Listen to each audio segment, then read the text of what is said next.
কেমন আছো সবাই? আশা করি ভালোই আছো। সবাই ভালো থাকবে, সুস্থ থাকবে। তো আগের ভিডিওতে আমরা পৌষ্টিকতন্ত্র বা পৌষ্টিকতন্ত্রের দুটো পার্ট, অর্থাৎ পৌষ্টিক নালী আর পৌষ্টিক গ্রন্থি, পৌষ্টিক নালী বা অ্যালিমেন্টারি ক্যানাল নিয়ে সম্পূর্ণ আলোচনা করে দিয়েছি, ঠিক আছে? তো এই ভিডিওতে আমরা পৌষ্টিক গ্রন্থি বা ডাইজেস্টিভ গ্ল্যান্ড বা অ্যালিমেন্টারি গ্ল্যান্ড এটা নিয়ে আলোচনা করব। অর্থাৎ আমরা আগেই বলেছিলাম যে পরিপাক নালীর স্থানে স্থানে কিছু গ্ল্যান্ডুলার অংশ থাকে বা কিছু স্ফীত অংশ থাকে, সেগুলোকে আমরা বলছি পৌষ্টিক গ্রন্থি। আমরা কি জানি গ্রন্থি কাকে বলে? যখন অনেকগুলো কোষ একত্রিত হয়ে কিছু সিক্রেশন বা ক্ষরণ করে, তখন স্খলিত সেই কোষের সমষ্টিটাকে আমরা কি বলি? গ্রন্থি বলি। বুঝতে পারলে তো?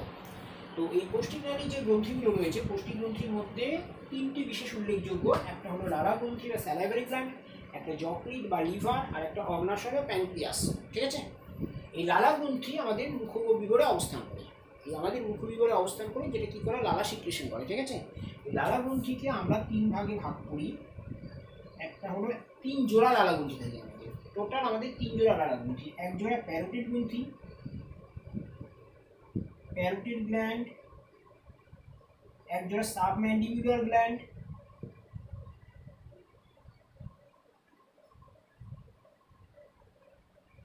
আর এক জোড়া হলো সাবলিঙ্গুয়াল গ্ল্যান্ড।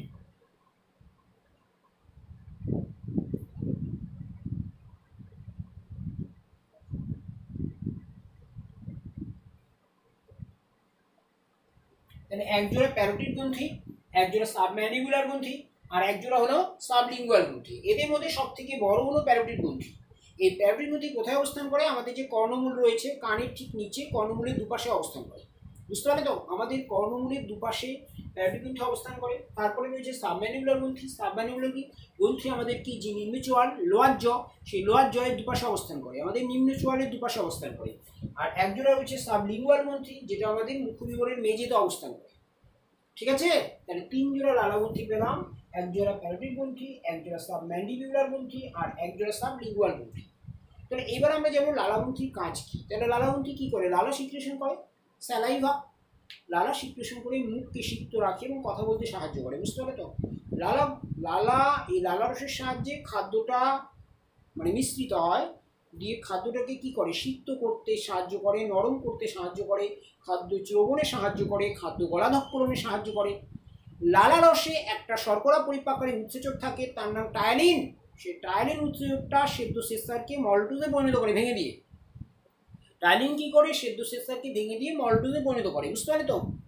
আরেকটা কাজ কি? লালা রসে আরেকটা ব্যাকটেরিয়া ধ্বংসকারী উৎসেচক থাকে, তার নাম লাইসোজাইম। কি বললাম? লাইসোজাইম। সেই লাইসোজাইম এনজাইমটা কি করে? বিভিন্ন রোগ জীবাণু ধ্বংস করতে সাহায্য করে।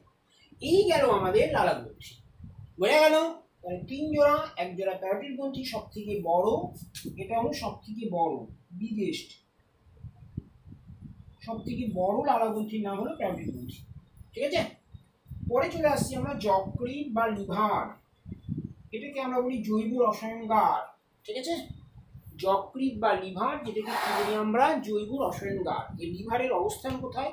আমাদের যে বক্ষগহ্বর উদরগহ্বরের মাঝখানে মধ্যচ্ছদা থাকে, সেই মধ্যচ্ছদার ঠিক নিচের দিকে অবস্থান করে। মধ্যচ্ছদার নিচের দিকে একটু ডান দিক ঘেঁষে অবস্থান করে, ঠিক আছে? এই লিভারের চারটি খণ্ডক, একটা ডান খণ্ডক, একটা বাম খণ্ডক, একটা কর্ডেট খণ্ডক, একটা কোয়াড্রেট খণ্ডক। তাহলে আমরা যদি লিভারের ছবিটা দেখি, দেখো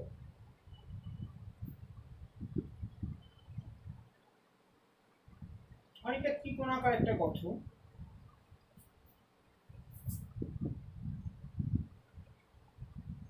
এরকম, ঠিক এরকমই একটা গঠন লিভার বা একটা ত্রিকোণাকার একটা গঠন, ঠিক আছে? এইটা হলো লিভারের একটা স্ট্রাকচার, মানে ত্রিকোণাকার। এখানে মেনলি আমরা দুটো খণ্ড দেখতে পাচ্ছি, একটা ডান খণ্ড, একটা হলো একটা ডান খণ্ড, এটা হলো ডান খণ্ড, আর এটা হলো বাম খণ্ড। এবার দেখো এই যকৃতের ভিতরে কিছু নাড়ি থাকে, বুঝতে পারলে তো? এটা ভালো করে দেখতে হবে আমাদের। ডান খণ্ড কি যে নাড়ি থাকে তার নাম হলো ডান যকৃৎ নালী, আর বাম খণ্ড কি যে নাড়ি থাকে তার নাম হলো বাম যকৃৎ নালী। বুঝতে পারলে তো? তাহলে আমরা এটা মিটিয়ে দিচ্ছি নামগুলো, যদি ছবিটা আমাদের আঁকতে হবে ভালো করে। নালী হিসেবে দেখাচ্ছি, এটা হলো ডান যকৃৎ নালী, আর এটা হলো বাম যকৃৎ।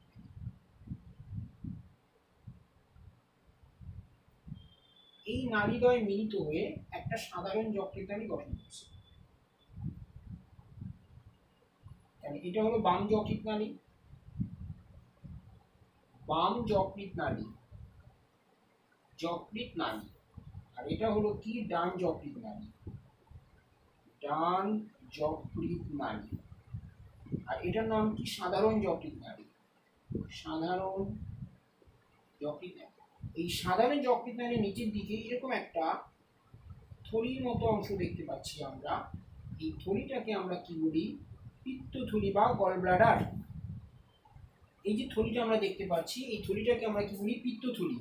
অর্থাৎ যকৃৎ থেকে যে পিত্ত খরিত হয়, সেই খরিত পিত্তটা এসে এই গ্ল্যান্ডে এসে জমা হয়, এই থলিতে এসে জমা হয়। এটাকে আমরা কি বলছি, পিত্তথলি বা গল ব্লাডার।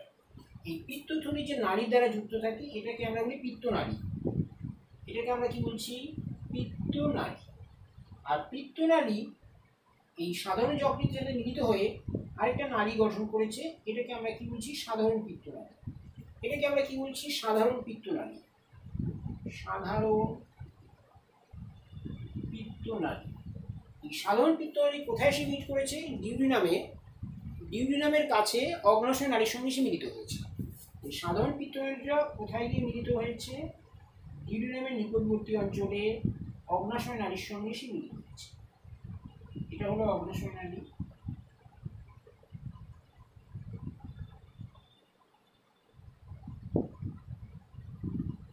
এই যে এইখানে এটা হলো ডিউডিনাম, একটু আগে আমরা দেখালাম ডিউডিনাম কোনটা, এটা অগ্নাশয়। ডিউডিনামের নিকটবর্তী অঞ্চলে সাধারণ যকৃৎ নালীটা এসে অগ্নাশয় নালীর সঙ্গে মিলিত হয়েছে এবং একটা স্ফীত অংশের সৃষ্টি করেছে। বুঝতে পারলে তো? তাহলে সাধারণ যকৃৎ নালী নিচে দিকে নেমে গেছে, যে ডিউডিনামের নিকটবর্তী অঞ্চলে, অর্থাৎ ডিউডিনামের নিকটবর্তী অঞ্চলে, এটা ডিউডিনাম, নিকটবর্তী অঞ্চলে, ডিউডিনামের নিকটবর্তী অঞ্চলে এটা কার সাথে মিলিত হয়েছে, এটা হলো অগ্নাশয় নালী। এই যে এটা অগ্নাশয়, এই যে নালীটা, এটাকে অগ্নাশয় নালী বলি। মিলিত হয়ে একটা স্ফীত অংশের সৃষ্টি করেছে, এটাকে বলা হয় হেপাটোপ্যানক্রিয়েটিক অ্যাম্পুলা।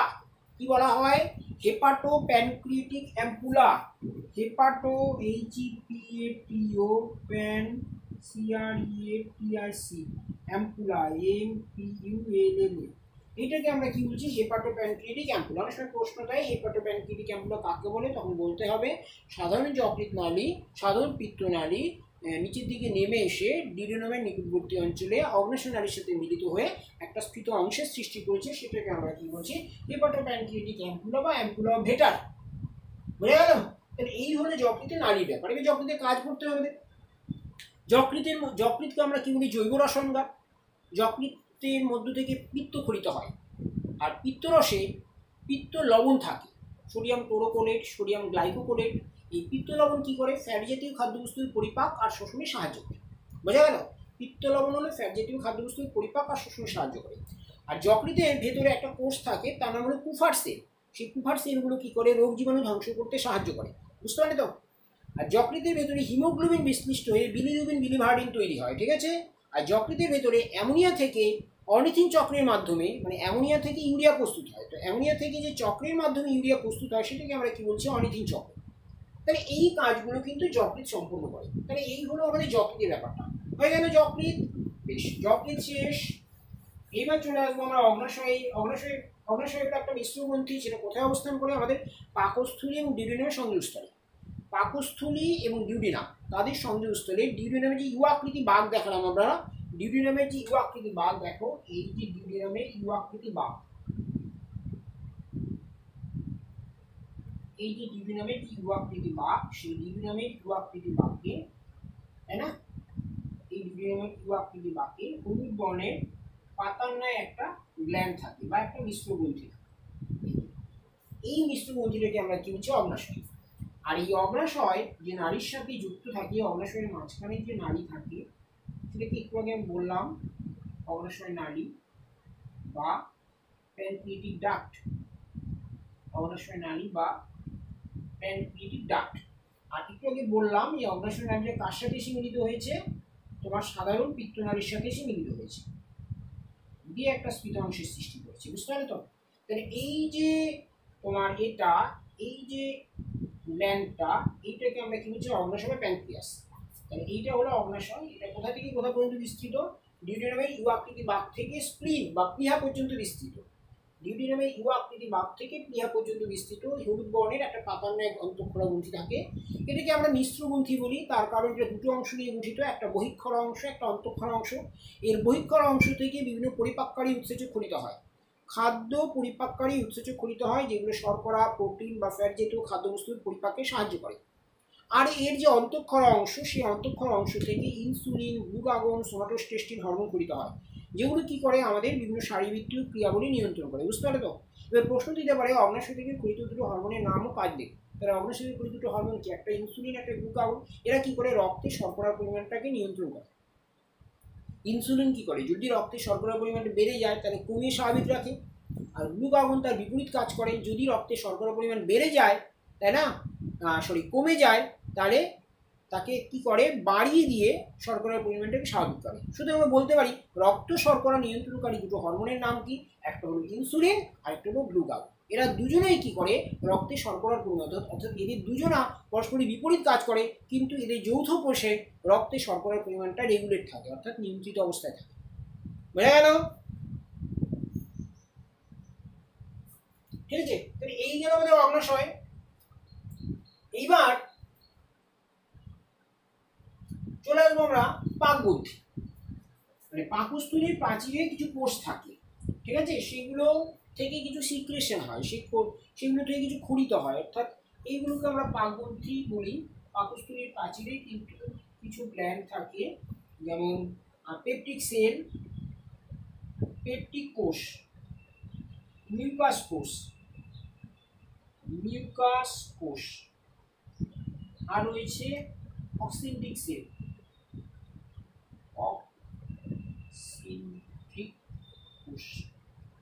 ঠিক আছে।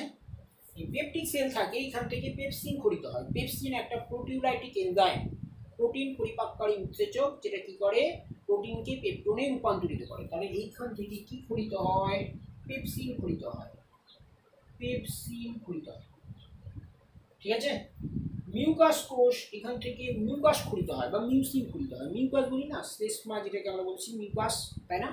এখান থেকে মিউকাস কোষ থেকে মিউকাস খরিত হয়, একটা থকথকে বস্তু, ঠিক আছে। আর অক্সিন্টিক সেল থেকে কি খরিত হয়? HCl খরিত হয়। আমরা বললাম পাকস্থলী থেকে HCl খরিত হয়, যে HClটা কি করে? খাদ্যবস্তুকে আম্লিক করে তোলে, এবং HCl কি করে? খাদ্যবস্তুকে ছোট ছোট কণায় ভেঙে দিতে সাহায্য করে। বুঝতে পারলে তো?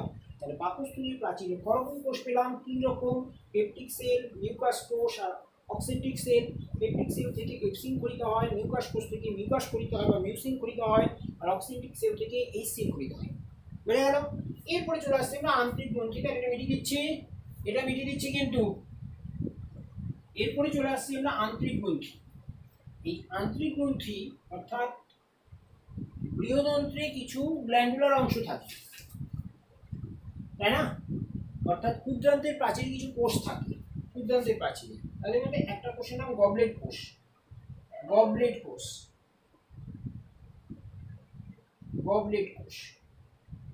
আর একটা কোষের নাম হলো কি, আরেকটা থাকে কি, আর্জেন্টাফিন কোষ।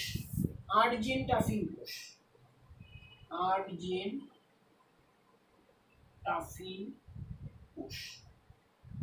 একটা গ্ল্যান্ড থাকে, তার নাম হলো ব্রুনারের গ্ল্যান্ড,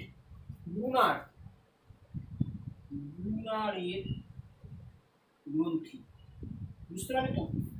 গবলেট কোষ, এই গবলেট কোষ থেকে কি খরিত হয়? দেখো, এই গবলেট কোষ থেকে খরিত হয় তোমার হলো কি, মিউকাস খরিত হয়। এখান থেকে কি খরিত হয়? এখান থেকেও মিউকাস পদার্থ খরিত হয়। আর্জেন্টিন সেল থেকে খরিত হয় সিক্রেটিন নামক হরমোন খরিত হয়। সিক্রেটিন একটা প্রাণী হরমোন, প্রথম আবিষ্কৃত প্রাণী হরমোন, তার নাম সিক্রেটিন। এখান থেকে সিক্রেটিন খরিত হয়। আর ব্রুনারের গ্ল্যান্ড থেকে খরিত হয় কি, মিউকাস এবং উৎসেচক খরিত হয়। এইখান থেকে কি খরিত হয়? মিউকাস ও উৎসেচক। বুঝতে পারলে? এই হলো আন্তরিক গ্রন্থি, গবলেট সেল, আর্জেন্টাভিন সেল আর ব্রুনারের গ্ল্যান্ড। গবলেট সেল থেকে মিউকাস খরিত হয়, আর্জেন্টাভিন সেল থেকে সিক্রেটিন খরিত হয়, আর ব্রুনারের গ্ল্যান্ড থেকে কি খরিত হয়? মিউকাস পদার্থ খরিত হয়। তাহলে এই হলো আমাদের পরিপাক গ্রন্থি, ঠিক আছে। কি বললাম, পরিপাক গ্রন্থিকে আমরা 3 ভাগে ভাগ করছি, 5 ভাগে ভাগ করছি। একটা লালা গ্রন্থি, যেখান থেকে লালারস ক্ষরণ হয়। যকৃৎ, যেটা সব থেকে বড় পৌষ্টিক গ্রন্থি আমাদের দেহের সব থেকে বড় পৌষ্টিক গ্রন্থির নাম হলো যকৃৎ। এটাকে আমরা কি বলি, জৈব রসায়নগার। অনেক সময় প্রশ্ন দেয় জৈব রসায়নগার কাকে বলে এবং কেন, তখন কি বলে, মানে যকৃৎকে জৈব রসায়নগার বলা হয় তার কারণে যকৃৎ থেকে পিত্ত খরিত হয়। সেই খরিত পিত্তে পিত্ত লবণ থাকে, যেটা ফ্যাট জাতীয় খাদ্যবস্তুর পরিপাক শোষণে সাহায্য করে। যকৃতের ভেতরে হিমোগ্লোবিন বিশ্লিষ্ট হয়ে বিলিরুবিন বিলিভারিন উৎপন্ন করে। যকৃতের ভেতরে যে কুফার সেলগুলো থাকে সেগুলো রোগ জীবাণু ধ্বংস করতে সাহায্য করে। নানাবিধ কারণের জন্য যকৃৎকে আমরা জৈব রসায়নগার বলতে পারি। আর হচ্ছে অগ্নাশয়, যেটা কি ডিউডিনামের ইউ আকৃতি বাক্যে ডিউডিনাম থেকে প্লিহা পর্যন্ত বিস্তৃত। এটা একটা মিশ্র গ্রন্থি। এর বহিঃক্ষরা অংশ থাকে, অন্তঃক্ষরা অংশ থাকে। বহিঃক্ষরা অংশ থেকে বিভিন্ন প্রকার পরিপাককারী উৎসেচক খরিত হয়, যেটা শর্করা, প্রোটিন বা ফ্যাট জাতীয় খাদ্যবস্তুর পরিপাকে সাহায্য করে। আর অন্তঃক্ষরা অংশ থেকে বিভিন্ন খরিত হয়, হরমোন খরিত হয়, ইনসুলিন, গ্লুকাগন, যেগুলো কি করে রক্তে শর্করার পরিমাণটাকে কন্ট্রোল করতে সাহায্য করে। আর পাকগ্রন্থি, পাকস্থলীর প্রাচীরে 3 ধরনের কোষ থাকে, পেপটিক সেল থাকে, মিউকাস সেল থাকে, আর হলো অক্সিনটিক সেল থাকে। পেপটিক সেল থেকে পেপসিন খরিত হয়, মিউকাস কোষ থেকে মিউকাস খরিত হয়, আর অক্সিনটিক সেল থেকে HCl খরিত হয়। আর আন্তরিক গ্রন্থি 3 প্রকারের, গবলেট কোষ, আর্জেন্টাফিন কোষ আর বুনারের গ্ল্যান্ড। গবলেট কোষ থেকে মিউকাস খরিত হয়, আর্জেন্টাফিন সেল থেকে সিক্রেটিন খরিত হয়, আর বুনারের গ্ল্যান্ড থেকে মিউকাস এবং উৎসেচক খরিত হয়। তো আজকের ক্লাস এই অবধি। পরের ক্লাসে আমরা পরিপাক সম্পর্কে ধারণা করব, পরিপাক নিয়ে আলোচনা করব। আর তোমার এই চ্যাপ্টার পরের ক্লাসে আশা করি শেষ হয়ে যাবে। আর একটুখানি বাকি আছে, তাহলে আমাদের এই চ্যাপ্টারটা মোটামুটি শেষ হয়ে যাবে। এরপরে আমরা তখন রক্ত সঙ্গম শুরু করবো, বুঝতে পারলে তো? আর একটা ক্লাস লাগবে। তাহলে সবাই ভালো থাকবে, ধন্যবাদ।